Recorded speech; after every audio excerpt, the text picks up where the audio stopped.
بالله وكفى وسلام على عباده الذين اصطفى ما بعد. قال الله تبارك وتعالى في القرآن المجيد والفرقان الحميد. أعوذ بالله من الشيطان الرجيم. بسم الله الرحمن الرحيم. إنا فتحنا لك فتحا مبينا ليغفر لك الله ما تقدم من ذنبك وما تأخر ويتم نعمته عليك ويهديك صراطا مستقيما. صدق الله العظيم وصدق رسوله النبي الكريم. اللهم صل على محمد وعلى آل محمد كما صليت على إبراهيم وعلى آل إبراهيم إنك حميد مجيد. اللهم بارك على محمد وعلى آل محمد كما باركت على إبراهيم وعلى آل إبراهيم إنك حميد مجيد. محترم اور معزز سامعین کرام، یہ ذوالقعدہ کا مہینہ چل رہا ہے اور اسلامی مہینوں کے اعتبار سے یہ 11واں مہینہ ہے. اللہ تبارک و تعالیٰ نے قرآن کریم میں مہینوں کی تعداد کو 12 بتلایا اور یہ 12 مہینے جب سے اللہ تبارک و تعالیٰ نے زمین و آسمان کو پیدا کیا ہے تبھی سے، اور پھر ان میں سے اللہ تبارک و تعالیٰ نے 4 مہینوں کو حرمت والا مہینہ بتلایا: شوال، ذوالقعدہ اور ذوالحجہ اور رجب. یہ اللہ تبارک و تعالیٰ نے حرمت والے مہینے اللہ تبارک و تعالیٰ نے ان کو قرار دیا. حرمت والا مہینہ اس وجہ سے بتلایا کہ ان مہینوں کے اندر اہل عرب زمانے جاہلیت میں جو دشمنی رکھا کرتے تھے وہ بھی ان مہینوں کے اندر چھوڑ دیا کرتے تھے. جو بدلہ دینے کی قوت رکھا کرتے تھے وہ بھی اس مہینے کے اندر قتال، لڑائی جھگڑا وغیرہ نہیں کیا کرتے تھے.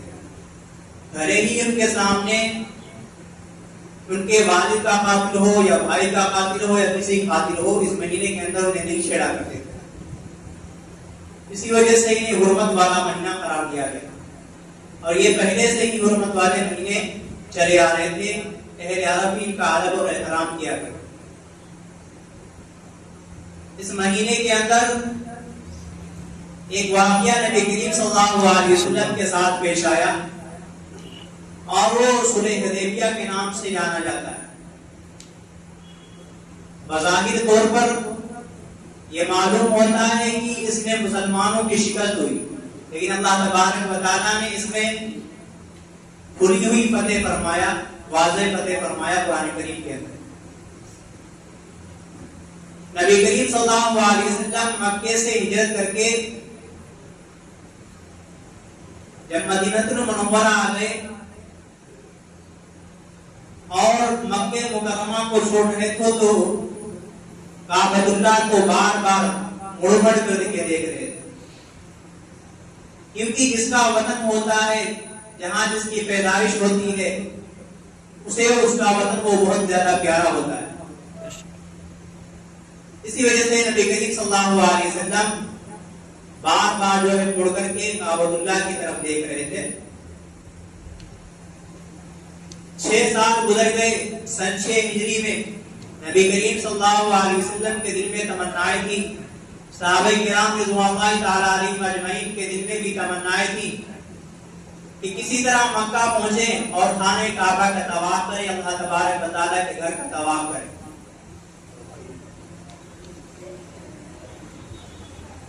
اللہ تبارک و تعالیٰ کے گھر کا طواف کریں. پھر اللہ کے نبی صلی اللہ علیہ وسلم نے خواب کے اندر دیکھا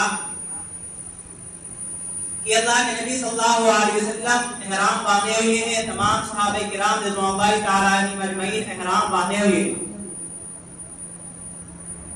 اور ساتھ میں قربانی کا جانور لیے ہوئے ہیں، سر مڑوا رہے ہیں اور قربانی کر رہے ہیں. یہ اللہ کے نبی صلی اللہ علیہ وسلم نے اپنے خواب کے اندر دیکھا، اور انبیاء علیہ السلام کا خواب جو ہے وہ حقیقت ہوا کرتا ہے۔ اللہ کے نبی صلی اللہ علیہ وسلم نے صحابہ کرام رضوان اللہ تعالی علیہم اجمعین کو بتلایا، تو صحابہ کرام رضوان اللہ تعالی علیہم اجمعین بہت خوش ہوئے کہ اب ہم خانہ کعبہ کا طواف کریں گے اور اپنے وطن محبوب کو دیکھیں گے۔ نبی کریم صلی اللہ علیہ وسلم اور صحابہ کرام رضوان اللہ علیہم اجمعین یہ خانہ کعبہ کی طرف، مکہ المکرمہ کی طرف قربانی کے جانوروں کو لے کر کے اور احرام کو باندھ کر کے نکل پڑے۔ نبی کریم صلی اللہ علیہ وسلم نے اپنے ایک جاسوس کو بھیج دیا تاکہ جاؤ دیکھو جا کے مکے کے اندر کیا چل رہا ہے اور لوگ ہمارے بارے میں کیا سوچ رہے ہیں۔ نبی کریم صلی اللہ علیہ وسلم 1400 صحابہ کرام رضوان اللہ علیہم اجمعین کے ساتھ خانہ کعبہ کا طواف کرنے کے لیے نکلے۔ جب خانہ کعبہ کے قریب، مکہ المکرمہ کے قریب پہنچے جس کا نام حدیبیہ ہے، وہاں قیام کیا، پڑاؤ ڈالا۔ جو جاسوس اللہ کے نبی صلی اللہ علیہ وسلم نے بھیجا تھا اس نے آ کر کے بتلایا کہ نبی کریم صلی اللہ علیہ وسلم آپ کے بارے میں کفار جو ہے ایکجٹ ہو چکے اور وہ آپ کو خانہ کعبہ کا طواف نہیں کرنے دیں۔ اور ادھر کفار کو معلوم ہو گیا کہ نبی کریم صلی اللہ علیہ وسلم حدیبیہ کی جگہ حدیبیہ پر جو ہے قیام کیا ہے۔ انہوں نے اپنے قاصدوں کو بھیجنا شروع کیا تاکہ وہ نبی کریم صلی اللہ علیہ وسلم کے اوپر روک جما سکیں اور ان کو یہاں خانہ کعبہ کے اندر گھسنے نہ دیا جائے، مکہ المکرمہ کے اندر انہیں گھسنے نہ دیا جائے۔ اب جو بھی قاصد آتا وہ نبی کریم صلی اللہ علیہ وسلم کے اوپر روک نہ دکھا دیتا اور وہ اس بات کا قائل ہو جاتا کہ نبی کریم صلی اللہ علیہ وسلم کو طواف کرنے نہیں دیا جائے، عمرہ کرنے نہیں دیا جائے۔ جب یہ بات قاصد ان کے پاس ان کا قاصد لے کر جاتا تو یہ کہتے کہ یہ تو انہی کا ہو گیا۔ پھر طائف کے ایک سردار حضرت عروہ بن مسعود ثقفی، یہ بڑے معزز سرداروں میں سے مانے جاتے تھے، انہوں نے کفار مکہ سے کہا کہ تم لوگوں کا ہمارے بارے میں کیا خیال ہے کہ اگر میں معاہدے کے لیے جاؤں تو میری بات پر آپ رضامند ہوں گے یا نہیں ہوں گے؟ تو ان لوگوں نے کہا کہ آپ ہمارے درمیان سب سے عزت اور باوقار میں سے ہیں، آپ جو بات کہیں گے وہ آپ کی بات ہم مانیں گے۔ لہذا ان کی بات پر جو ہے سہمت ہوئے اور یہ نبی کریم صلی اللہ علیہ وسلم کے پاس معاہدہ کرنے کے لیے گئے اور نبی کریم صلی اللہ علیہ وسلم سے بات چیت کرنا شروع کیا۔ نبی کریم صلی اللہ علیہ وسلم سے مخاطب ہو کر کے فرمایا کہ تم جو ان لوگوں کو لے کر آئے ہو، صحابہ کرام رضوان اللہ تعالی علیہم اجمعین کی طرف مخاطب ہو کر کے فرمایا کہ تم جو ان کو لے کر کے جمع کر کے لائے ہو اور اپنی قوم کے خلاف لڑو گے، اگر اہل عرب یعنی مکہ والے سارے اکٹھا ہو کر کے آپ پر حملہ کریں گے تو یہ جو آپ کے جانثار بیٹھے ہوئے ہیں، آپ کے ساتھ میں آئے ہیں، یہ سب کے سب بھاگ جائیں گے اور آپ کا کوئی ساتھ بھی نہیں دے گا۔ حضرت ابوبکر صدیق رضی اللہ عنہ وہاں بیٹھے ہوئے تھے، انہوں نے جب یہ بات سنی تو ان کو غصہ آیا اور عروہ بن مسعود ثقفی کو کہا کہ تم جا کر کے جو تمہارے بت لات یعنی عزا لات ہے اس کی جو ہے شرمگاہ کو چاٹو جا کے گالی دی حضرت ابوبکر صدیق رضی اللہ عنہ۔ تو جب اس نے یہ الفاظ سنے تو اس نے کہا کہ یہ کون ہے؟ تو حضرت نبی کریم صلی اللہ علیہ وسلم نے فرمایا کہ یہ ابوبکر صدیق ہے، یہ قحافہ کا بیٹا ہے۔ تو اس نے کہا کہ اگر ان کا مجھ پر احسان نہ ہوتا تو میں انہیں بھی گالی دے سکتا تھا۔ ان کا احسان یہ تھا کہ اس کے اوپر قتل کا الزام تھا، دیت دینی تھی، تو حضرت ابوبکر صدیق رضی اللہ عنہ نے 10 اونٹ دے کر کے اس کو آزاد کروایا۔ یہ ان کے اوپر احسان تھا۔ اس نے کہا کہ اگر تیرا مجھ پر احسان نہ ہوتا تو میں بھی گالی دیتا۔ لہذا اس نے دیکھا کہ نبی کریم صلی اللہ علیہ وسلم کے اوپر اس کی بات جو ہے جم نہیں رہی ہے، اس نے نرم لہجہ اختیار کیا۔ اور اہل عرب کا یہ دستور ہوتا تھا کہ بات جب کیا کرتے تھے تو پیار محبت کے اندر جو ہے داڑھی کے اوپر ہاتھ پھیر دیا کرتے۔ اس نے نبی کریم صلی اللہ علیہ وسلم کی طرف ہاتھ بڑھایا داڑھی کے اوپر پھیرنے کے لیے، تو ایک صحابی رضی اللہ عنہ نے ان کے ہاتھ پر جو ہے تلوار کی زرہ ماری کہ اپنا ناپاک ہاتھ نبی کریم صلی اللہ علیہ وسلم کے پاک چہرے سے ہٹا دے. تو کافی ہے تیرا ہاتھ ناپاک ہے اور یہ اللہ کے نبی صلی اللہ علیہ وسلم. اور اس نے یہ دیکھا کہ نبی کریم صلی اللہ علیہ وسلم کے اوپر اپنی جان کو قربان کرنے والے صحابہ کرام جو دیکھ رہے ہیں کہ اگر وضو کر رہے ہیں تو وضو کا پانی اپنے ہاتھوں میں اٹھائے رہے ہیں. صحابہ کرام رضوان اللہ علیہم اجمعین ان کا پانی جو ہے زمین پر نہیں گر رہا ہے. کچھ بھی کر رہے ہیں نبی کریم صلی اللہ علیہ وسلم صحابہ کرام رضوان اللہ تعالی علیہم اجمعین آگے بڑھ کر کے آپ کی جو ہے خدمت میں حاضر ہو گئے. جب بات بن نہ سکی یہ عروہ ابن مسعود کفار کے پاس گئے اور کفار سے جا کر کے کہا کہ لوگوں میری رائے یہی ہے کہ نبی کریم سے جو محمد عربی ہیں ان کو جو ہے طواف کر لینے دیا جائے. ان لوگوں نے کہا کہ یہ بھی لگ رہا انہیں کے پیر میں آ رہے ہیں اور لوگوں نے بات نہیں مانی. اور انہوں نے ایک بات کہی کہ میں قیصر و کسریٰ کے محل میں گیا, بڑے بڑے بادشاہوں کے محل میں گیا, لیکن جو عزت اور احترام محمد کے ساتھ ہی کرتے ہیں وہ آج تک ہم نے ان کو عزت اور احترام کرتا کسی کو نہیں دیکھا. اور ہمارے خیال ہے کہ وہ اپنی جان کی بے نظرانہ ان پر اگر خروج کیا جائے تو اپنی جان کا نظرانہ پیش کرتے ہیں. لہذا ان لوگوں نے اس کی بات نہ مانی اور یہ بات وہیں پر منتقل ہو گئی. پھر اللہ کے نبی صلی اللہ علیہ وسلم نے حضرت عثمان غنی رضی اللہ عنہ کو مکے کے اندر بھیجا کہ آپ جائیے اور ان سے بات کیجیے. حضرت عثمان غنی رضی اللہ عنہ معزز تھے اور تجارت وغیرہ کیا کرتے تھے, اسی وجہ سے مکے کے لوگ ان کا ادب و احترام کیا کرتے تھے. لہذا حضرت عثمان غنی رضی اللہ عنہ جاتے ہیں اور وہاں بات کرتے ہیں کہ کسی طرح بات بن جائے اور ہم لوگ جو طواف کر کے واپس چلے جائیں. وہ کفار نے کہا کہ اب یہ پورے عرب کے اندر بات پھیل چکی ہے, لہذا ہم جو ہے نبی کریم صلی اللہ علیہ وسلم کو جو یہاں طواف نہیں کرنے دیں گے. اور یہ بھی کہا کہ اگر آپ طواف کرنا چاہیں تو کر سکتے ہیں, آپ کو طواف کرنے کی اجازت ہے. حضرت عثمان غنی رضی اللہ عنہ نے کہا کہ جہاں پر نبی کریم صلی اللہ علیہ وسلم موجود نہ ہو, ان کے ہوتے ہوئے ان کی موجودگی میں ہوتے ہوئے کہ نبی کریم صلی اللہ علیہ وسلم وہاں ہمارا انتظار کر رہے ہیں اور ہم یہاں اکیلے تنہا جو ہے خانہ کعبہ کا طواف کرنے یہ ہرگز نہیں ہو سکتا. اور کفار نے حضرت عثمان غنی رضی اللہ عنہ کو پھر اس کے بعد قید کر دیا. یہ جب خبر پہنچی نبی کریم صلی اللہ علیہ وسلم کے پاس کہ عثمان غنی رضی اللہ عنہ کو یہ افواہ اڑا دی گئی کہ عثمان غنی رضی اللہ عنہ کو قتل کر دیا گیا. جب یہ نبی کریم صلی اللہ علیہ وسلم کے پاس خبر پہنچی تو اللہ کے نبی صلی اللہ علیہ وسلم نے بدلہ لینے کا عہد کیا اور صحابہ کرام رضوان اللہ تعالی علیہم اجمعین کے آگے ہاتھ پھیلایا, ہاتھ رکھا کہ آپ لوگ ہمارے ہاتھ پہ ہاتھ رکھ کر یہ بیعت کرو کہ ہم جو ہے عثمان کا خون کا بدلہ لیں. سارے صحابہ کرام رضوان اللہ تعالی علیہم اجمعین نے نبی کریم صلی اللہ علیہ وسلم کے ہاتھ کے اوپر ہاتھ رکھا اور پھر اللہ کے نبی صلی اللہ علیہ وسلم نے اپنا ہاتھ ایک اوپر رکھا, کہا کہ عثمان کا ہاتھ. پھر کفار نے جو ہے سہیل بن عمرو کو اپنا قاصد بنا کر بھیجا کہ آپ جائیے اور ان سے بات کیجیے اور شرائط رکھیے. سہیل بن عمرو بات چیت کرنے میں بڑا ماہر آدمی تھا, فصاحت و بلاغت کے اندر. یہ شخص آتا ہے نبی کریم صلی اللہ علیہ وسلم کے پاس اور یہ کہتا ہے کہ آج اس سال جو ہے آپ طواف نہیں کریں, آئندہ سال آئیں کہ آپ طواف کریں اور طواف کرنے کے اندر کچھ شرطیں رہیں گی, تب آ کر کے جو ہے آپ طواف کریں گے. اللہ کے نبی صلی اللہ علیہ وسلم نے فرمایا کہ ٹھیک ہے, آپ اپنی شرائط بتائیے. اللہ کے نبی صلی اللہ علیہ وسلم سے بتلایا گیا کہ آپ جو ہے آئندہ سال اگر آئیں گے تو صرف تلوار لے کر کے آئیں گے اور وہ تلوار میان کے اندر ہی رہے گی, باہر نہیں نکلے گی. اللہ کے نبی صلی اللہ علیہ وسلم نے اس بات کو قبول کیا.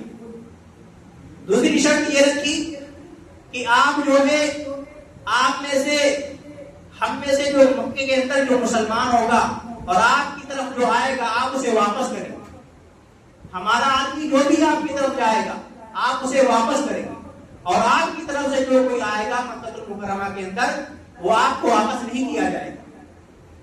اللہ کے نبی صلی اللہ علیہ وسلم نے اس بات کو ہی منظور کی اور حضرت علی رضی اللہ عنہ کو بلا کر کے کہا کہ علی آپ لکھیے ایک شرائط. حضرت علی رضی اللہ عنہ نے جب لکھنا شروع کیا تو اللہ کے نبی صلی اللہ علیہ وسلم نے سب سے پہلے بسم اللہ الرحمن الرحیم لکھوایا. جب سہیل بن عمرو نے دیکھا کہ یہ لکھا ہے بسم اللہ الرحمن الرحیم، وہ کھڑا ہو گیا کہ ہم تو اللہ کو جانتے ہیں، رحمان الرحیم کون ہے؟ صرف یہ نہیں کہ بسم اللہ، میں شروع کرتا ہوں اللہ کے نام سے. یہ رحمان اور رحیم ہم نہیں جانتے ہیں کون ہے، کیونکہ وہ اللہ تبارک و تعالیٰ کو جانتے تھے. رحمان اور رحیم اللہ کی صفات اور خصوصیات کو نہیں جانتے. پھر اس کے بعد جو ہے محمد رسول اللہ لکھوایا. اللہ کے نبی صلی اللہ علیہ وسلم نے جب محمد رسول اللہ لکھوایا تو وہ شخص کھڑا ہو گیا کہ ہمارا اور آپ کا جھگڑا تو اسی بات پہ ہے کہ ہم آپ کو رسول نہیں مانتے. اگر ہم آپ کو رسول مان لیں تو ساری لڑائی ختم ہو جائے رائے کرنے کی. اس نے کہا کہ یہ لفظ بھی کاٹا جائے محمد رسول اللہ، بلکہ لکھا جائے محمد بن عبد اللہ.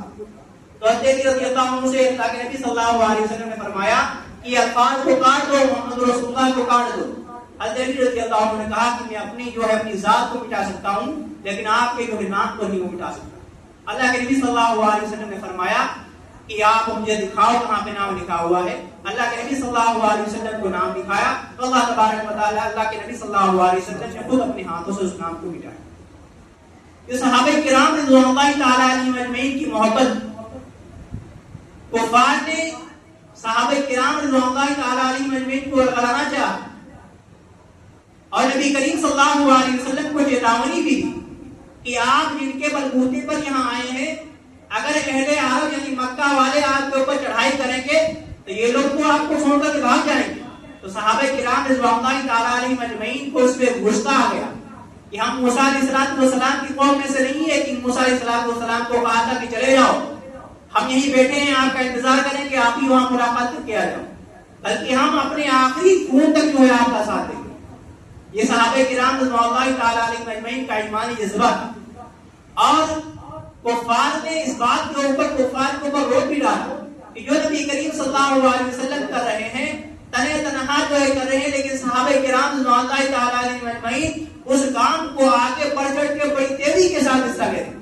اگر آپ تھوک بھی رہے ہیں تو تھوک زمین پر نہیں گر رہا، بلکہ صحابہ کرام رضوان اللہ تعالی علیہم اجمعین کے ہاتھوں پر لے رہے ہیں اور وہ صحابہ اپنے ان کے تھوک کو اپنے جو ہے جسم پر مل رہے ہیں. وضو کا پانی زمین کے اوپر نہیں گر رہا، وضو کا پانی اپنے ہاتھوں کے اوپر لے رہے ہیں اور اپنے بدن کے اوپر مل رہے ہیں، تبرک سمجھ رہے ہیں. یہ دیکھ کر ان کے دل کے اوپر خوف محسوس ہوا.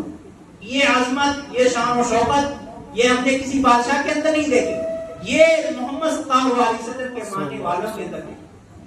جب یہ سنے کیا یہ شرائط لکھے گے، صحابہ کرام رضوان اللہ تعالی علیہم اجمعین خفا ہوئے، ناراض ہوئے، لیکن بولنے کسی کو ہمت نہیں ہوئی. حضرت عمر رضی اللہ عنہ نبی کریم صلی اللہ علیہ وسلم کے پاس آئے اور کہا کہ اللہ کے نبی، کیا اسلام دین جو ہے دین اسلام سچا نہیں ہے؟ کیا آپ سچے نبی نہیں ہیں؟